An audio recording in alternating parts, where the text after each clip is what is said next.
A man sits in his car at 2:17 a.m., staring at his phone. His portfolio is down 38%. Nothing in the real world around him has changed. But on that screen, something very real just vanished. That's the stock market. And if you've ever wondered how numbers on a screen can quietly rearrange people's lives, this is where it starts.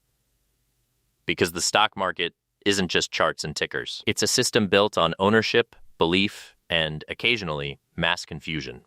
Right now, more people than ever are jumping in. Apps made it easy, social media made it loud, and somewhere between financial freedom and quick money, the original idea got distorted. So let's slow this down. No hype, no jargon, just a clear, step-by-step look at how the stock market actually works and why most beginners misunderstand it. Step 1 is simpler than most people expect. A stock is just ownership. That's it. When you buy a stock, you're not buying a number. You're buying a tiny piece of a real company. Imagine a bakery. It's doing well, but the owner wants to expand, new locations, better equipment. They need money. Instead of taking a loan, they split the business into pieces and sell those pieces to the public. Now anyone can own a slice. That slice is a stock. If the bakery grows, your piece becomes more valuable. If it struggles, your piece shrinks. Simple in theory. But here's where it starts to get strange. Because once those pieces are sold, they don't just sit still. They start moving. Constantly. Step 2. The market itself. The stock market is just a giant auction. Buyers and sellers meeting every second, agreeing on a price. But here's the twist. That price isn't based only on what the company is worth today. It's based on what people think it will be worth tomorrow. That means the market runs on expectations, not facts, not certainty. Expectations. If enough people believe a company will grow, the price goes up. If doubt creeps in, it falls, even if nothing actually changed. This is why a company can report record profits, and its stock still drops, because the market expected more. It's not logical in the way people assume. It's psychological. Step 3. How you actually invest. You open a brokerage account, deposit money, and start buying stocks. Sounds straightforward, but this is where most beginners make their first mistake. They think they're picking winners. They imagine spotting the next big company early, buying low, selling high, clean, efficient, profitable. In reality, it rarely works that way, because every stock you buy has someone else on the other side of that trade, someone selling, and they might know something you don't. So instead of chasing individual stocks, many investors take a different route. They buy the market itself through something called an index fund. An index fund is like a basket. Inside it are dozens or hundreds of companies. Instead of betting on one, you're spreading your risk across many. If some fail, others carry the weight. It's slower, less exciting, but historically, far more consistent. And that leads to the part no one likes talking about. Step 4. The math. Let's say you invest $1,000. The market grows at an average of about 7% per year over the long term. After 1 year, you have $1,070. Not impressive. After 10 years, about $2,000. Better, but still not life-changing. But after 30 years, now you're looking at over $7,600. Nothing dramatic happened in any single year. The growth was quiet, almost boring. But it compounded. And compounding is the real engine of the stock market. Not luck. Not timing. Time. Which creates an uncomfortable reality. The stock market rewards patience more than intelligence. Now here's where things get messy. Because the version of the stock market you see online is not the one that builds wealth. Online, it's fast, aggressive, full of screenshots and overnight gains, people doubling money in days, turning small accounts into big ones. But what you don't see are the losses, the trades that didn't work, the accounts that quietly went to zero. Because risk scales both ways. If you can gain 20% in a day, you can lose it just as fast. And many do. This is the gap between hype and reality. The market isn't a shortcut. It's a system. And systems don't reward emotion. They punish it. There's also something deeper happening beneath all this. The stock market doesn't just reflect the economy. It influences it. When companies can raise money easily, they expand faster, hire more people, build more things. When markets fall, that confidence disappears. Projects get delayed. Jobs get cut.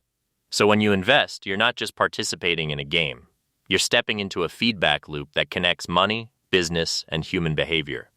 Which is why crashes feel so sudden and recoveries feel so slow. So where does that leave a beginner? You now know the structure. Ownership. Markets. Expectation. Compounding. You know that prices move on belief as much as reality. And you know that most of the noise is exactly that. Noise. But there's still one question left, and it's the one no guide can answer for you. If the stock market rewards patience, but constantly tempts you to act, can most people actually stay still long enough to win? Or is the system designed to quietly transfer money? From the impatient to the disciplined? That's the part no app explains. Because here's the quiet truth most beginners run into sooner or later. The hardest part of the stock market isn't understanding it. It's enduring it. There will be days when everything is up, green everywhere. It feels obvious, easy, almost mechanical. And then there are days when the entire market drops for reasons that don't quite make sense. A headline, a rumor, a number that came in slightly off. And suddenly, that neat long-term plan starts to feel fragile. This is where step 5 begins. Behavior. Not strategy. Not knowledge. Behavior. Because the market has a pattern. It rises slowly and falls quickly, which means gains feel gradual, but losses feel immediate. And human brains are not built for that imbalance. We react faster to pain than to progress. So people sell when prices fall, locking in losses. And they buy when prices rise, chasing momentum. Exactly backwards. It's not stupidity, it's instinct. And the market quietly exploits that. There's also something else happening in the background. Fees. They're small, almost invisible. A fraction of a percent here, a transaction cost there. But over decades, they compound too. A 1% annual fee might not sound like much. But over 30 years, it can quietly take tens of thousands from your returns. Not through a crash, not through a bad decision. Just friction, which means even when you're right, you can still underperform. And then there's timing. Everyone wants to know the perfect moment to buy, the perfect moment to sell. But zoom out, and something strange appears. Some of the best days in the market happen very close to the worst days.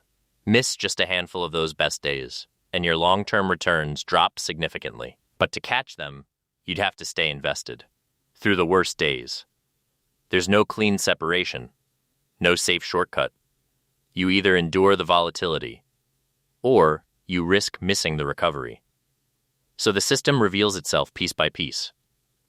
You buy ownership in real businesses. Prices move based on expectations, not certainty.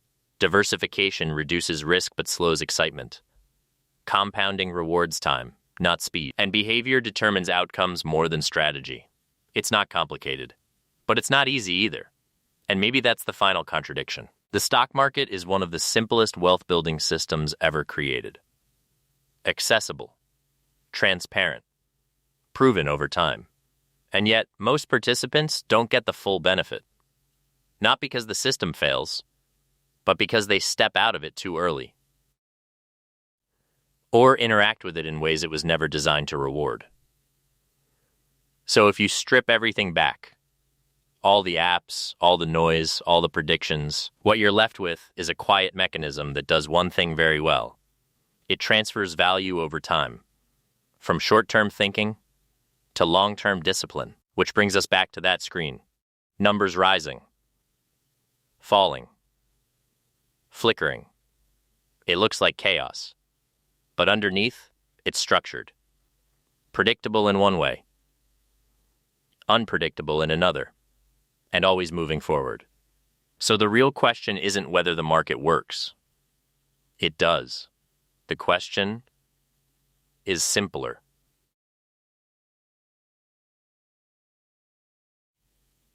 And harder.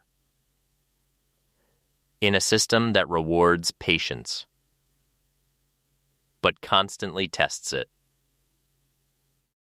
Will you treat the stock market like a tool, or like a game you were never meant to win quickly?